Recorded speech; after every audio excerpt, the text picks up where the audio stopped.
Good evening, everyone, and welcome to Washington. In my life, and as president, I have had the great pleasure of visiting many of your countries. And I've always been grateful for the warmth and the hospitality that you and your fellow citizens have shown me. And tonight I appreciate the opportunity to return the hospitality. For many of you, I know this is the first time visiting our country. So let me say, on behalf of the American people, welcome to the United States of America.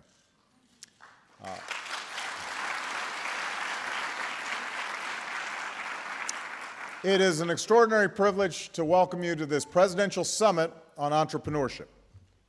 This has been a coordinated effort across my administration, and I want to thank all the hardworking folks and leaders at all the departments and agencies who made it possible and who are here tonight. That includes our United States Trade Representative, Ambassador Ron Kirk. Where's Ron? There he is.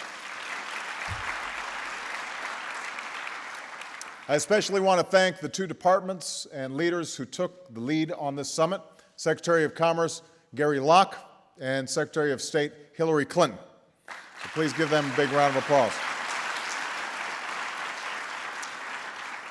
We're joined by members of Congress who work every day to help their constituents realize the American dream and whose life stories reflect the diversity and equal opportunity that we cherish as Americans.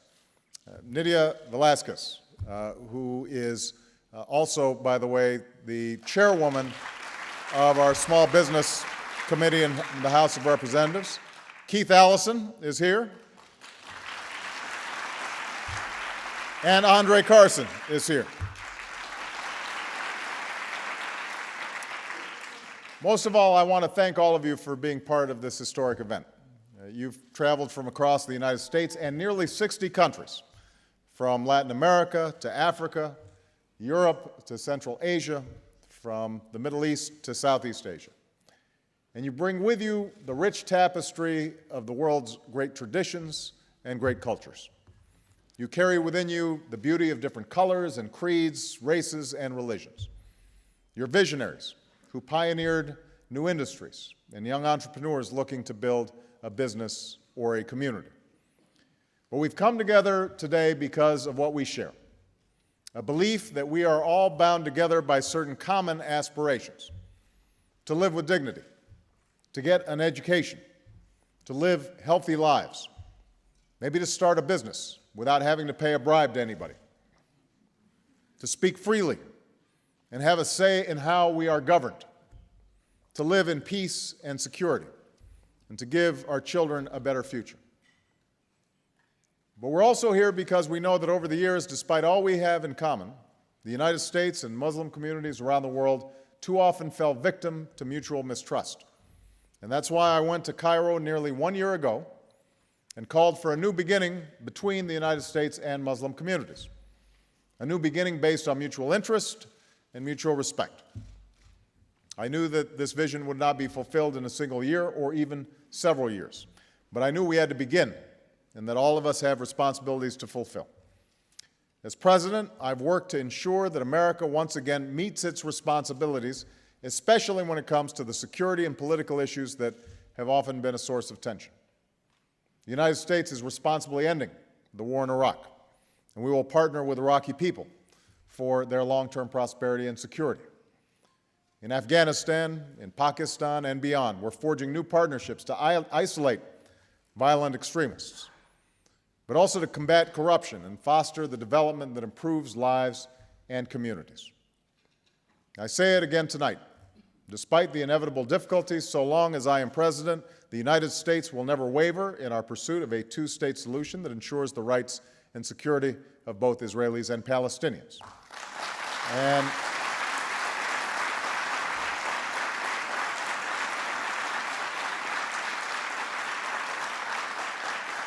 And around the world, the United States of America will continue to stand with those who seek justice and progress and the human rights and dignity of all people.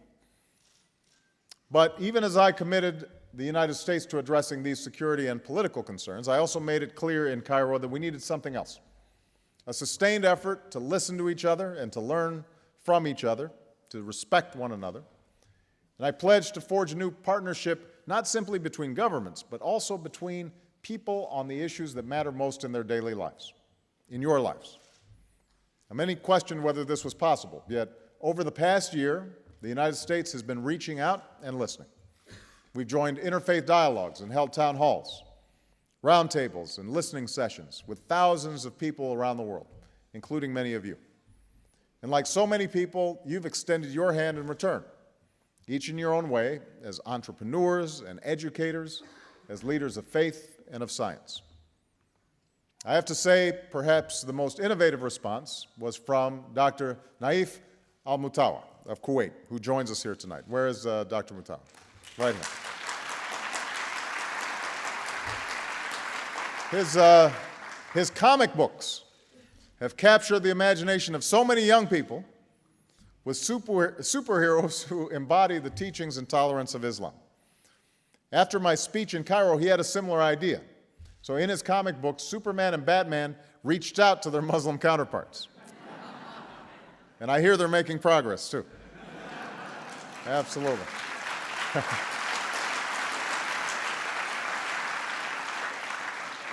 By listening to each other, we've been able to partner with each other. We've expanded educational exchanges because knowledge is the currency of the 21st century. Our distinguished science envoys have been visiting several of your countries, exploring ways to increase collaboration on science and technology. We're advancing global health, including our partnership with the Organization of the Islamic Conference to eradicate polio. This is just one part of our broader engagement with the OIC, led by my special envoy, Rashad Hussain, who joins us here tonight. Where's Rashad?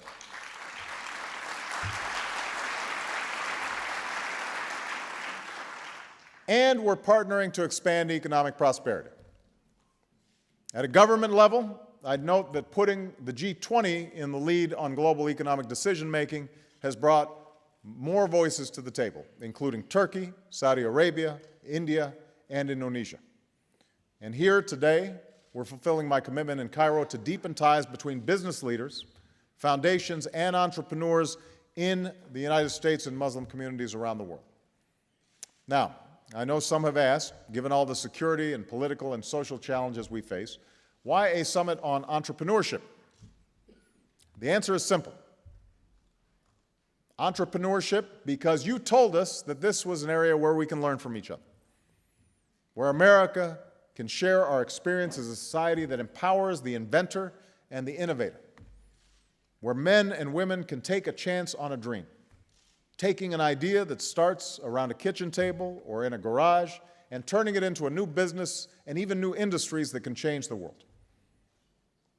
Entrepreneurship, because throughout history, the market has been the most powerful force the world has ever known for creating opportunity and lifting people out of poverty.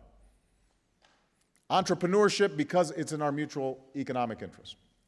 Trade between the United States and Muslim-majority countries has grown, but all this trade combined is still only about the same as our trade with one country, Mexico.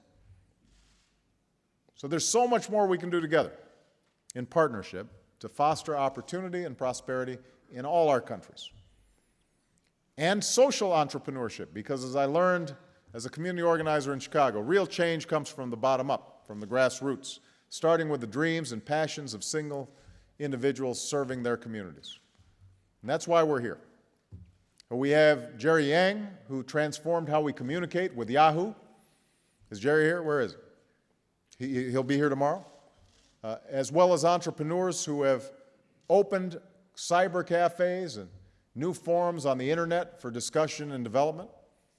Together, you can unleash the technologies that will help shape the 21st century. We have successes like Dr. Mohammed Ibrahim, who I met earlier, who built a telecommunications empire that empowered people across Africa. And we have aspiring entrepreneurs who are looking to grow their businesses and hire new workers. Together, you can address the challenges of accessing capital. We have trailblazers like Sheikha Hanadi of Qatar, along with Wahid Tawil, who I met earlier, a 20-year-old student from the West Bank who wants to build recreation centers for Palestinian youth. So together, they represent the incredible talents of women entrepreneurs and remind us that countries that educate and empower women are countries that are far more likely to prosper. I believe that.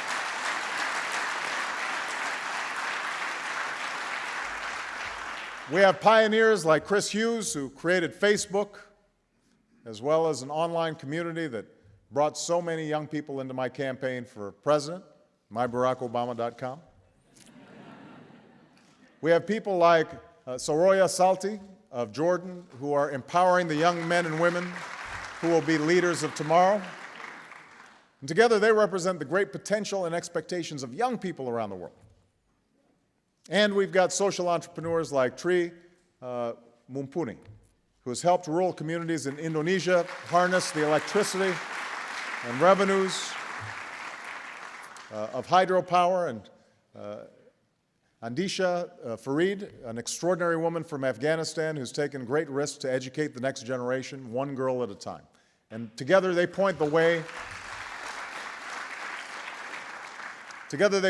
to a future where progress is shared and prosperity is sustainable.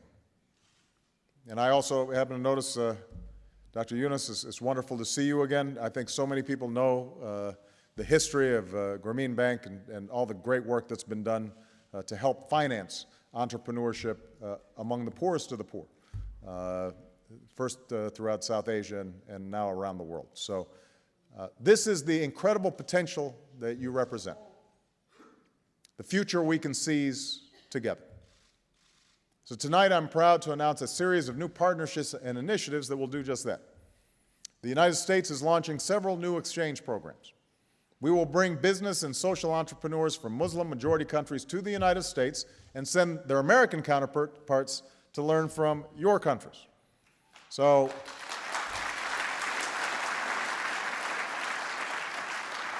women in technology fields will have the opportunity to come to the United States for internships and professional development. And since innovation is central to entrepreneurship, we're creating new exchanges for science teachers. We're forging new partnerships in which high-tech leaders from Silicon Valley will share their expertise in venture capital, mentorship, and technology incubators with partners in the Middle East and in Turkey and in Southeast Asia. And tonight I can report that the Global Technology and Innovation Fund that I announced in Cairo will potentially mobilize more than $2 billion in investment. And this is private capital, and it will unlock new opportunities for people across our countries in sectors like telecommunications, healthcare, education, and infrastructure. And finally, I'm proud that we're creating here at this summit not only these programs that I've just mentioned, but it's not going to stop here. Together, we've sparked a new era of entrepreneurship with events all over Washington this week and upcoming regional conferences around the world. Tonight, I'm pleased to announce that Prime Minister Erdogan has agreed to host the next Entrepreneurship Summit next year in Turkey. And so I thank the Prime Minister. I thank the Prime Minister and the people and private sector leaders of Turkey for helping to sustain the momentum that we will unleash this week. So as I said, there are those who question whether we could forge these new beginnings. And given the magnitude of the challenges we face in the world, and let's face it, a lot of the bad news that comes through the television each and every day, sometimes it can be tempting to believe that the goodwill and good works of ordinary people are simply insufficient to the task at hand. But to any who still doubt whether partnerships between people can remake our world, I say, look at the men and women who are here today. Look at the professor who came up with an idea, microfinance, that empowered the rural poor across his country, especially women and children. That's the powerful example of Dr. Yunus. Look what happened when Muhammad shared his idea with a woman from Pakistan who has since lifted hundreds of thousands of families and children out of poverty through a foundation whose name literally means miracle. That's the example of Roshani Zafour. Look what happened. Look what happened when that idea spread across the world, including to people like my own mother, who worked with the rural poor from Pakistan to Indonesia. That simple idea began with a single person, has now transformed the lives of millions. That's the spirit of entrepreneurship. So yes, the new beginning we seek is not only possible, it has already begun. It exists within each of you, and millions around the world who believe, like we do, that the future belongs not to those who would divide us, but to those who come together. Not to those who would destroy, but those who would build.